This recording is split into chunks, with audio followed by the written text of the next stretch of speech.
Hello. Fear is the wrong key to the animal world, to the pet world. I remember an incident that took place a few years ago when my partner and I were visiting a friend. His home was on the third floor of a building which had no elevator, no lift. And so we climbed up 3 floors and we were right outside his apartment. I rang the doorbell. There was no response. I saw that the door was slightly open, and so I pushed the door open, and right there before me was a huge dog of mine belonging to my friend. I heard a shriek besides me, and my partner just vanished. And this dog, the moment she vanished, the moment she shrieked, he came charging.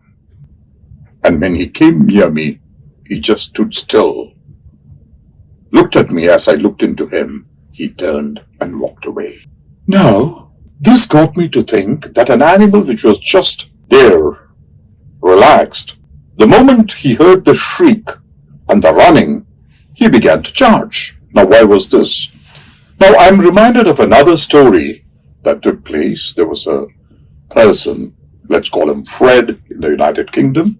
He was living alone with his dog. They had a wonderful companionship. The only problem with this dog was that it would bite, and he was a terrible biter. He would bite everybody. So he was mostly at home, and very few of Fred's friends came along to meet him. They always met him outside. And Fred also didn't have the habit of shutting his door if he had to go out. And on one day he just went out to the nearby grocery store, and he didn't shut it completely, he just kept the door slightly ajar. He was very confident that Romeo would take care of his home, so he was there. He had gone. And Fred's close friend Bob and Fred had not met each other for a few years. Bob came home, rang the doorbell, no response, and he saw that the door was slightly ajar, so he opened the door, and there, sitting there, was Romeo, a brutish-looking fellow. But Bob didn't bother. He just walked in, he looked at the dog, he started whistling, and he said, "Fred, Fred!" Nobody came. So he went and sat in one of the chairs, took a magazine, and then whistled at Romeo. Romeo caught up and walked towards him, and the moment he came near him, Bob didn't give much importance, but he started just, touching the dog and patting it and scratching it under the ear. And slowly Romeo his tail began to wag. And this chap gave him a good pat, and, Romeo turned, ran in, and came back with a tennis. So he said, "Oh, you want to play? Come on, let's go out." And together, Bob and Romeo, they went out, and Bob threw the tennis. Romeo rang, fetched it, and then gave it to him, and then he threw it once again. Then this went on for some time, and Fred was coming home. He was walking home, and he was shocked to see Romeo playing with his friend, and he just said, "Hey, take care!" That moment, the friend froze, and Romeo attacked him. This is a real story that I read in the Reader's Digest many years ago. Now, animals, when there is no fear in you, animals are perfectly okay with you. What excites them is when you fear. The moment you fear, what happens is the adrenaline begins to pump. And animals can scent this adrenaline. And the moment the adrenaline is felt, what happens is the heart begins to beat faster and the muscles expand to, they flight or fight. In those olden times would either fight or they would turn around and run off from the scene when they are frightened.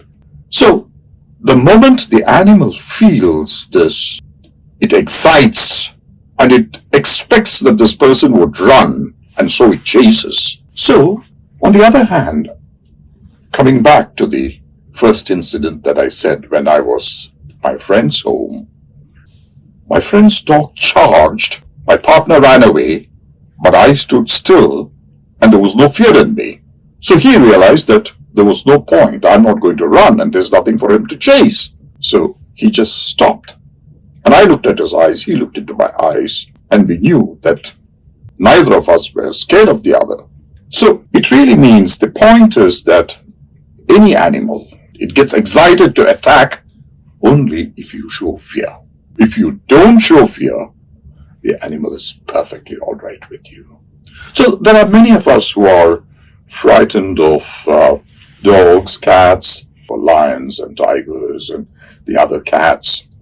But I've been one who's been extremely fond of animals, and I've had wonderful experiences at the London Zoo, which I would frequent very often.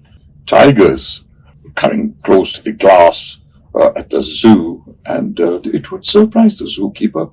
Why is this fellow doing it? Because this is the time when he usually sleeps. And I know the reason. It's because I'm there, and I'm sending those kind of vibrations, the vibrations of affection, to the tiger across the glass. And it can sense it, and so it wants to come closer. So this is how it works with the animal world. No fear, it's perfectly all right. So I'm sure you got the whole picture, and I'm sure that you will shut off those fears when you have to deal with animals, and you will find that you get along perfectly well, and they make great friends, great companions over time. I hope you enjoyed this little story and would learn to catch the final point, that it is really worthless. So being courageous, having confidence is the key into the animal world, into the pet world. Be blessed.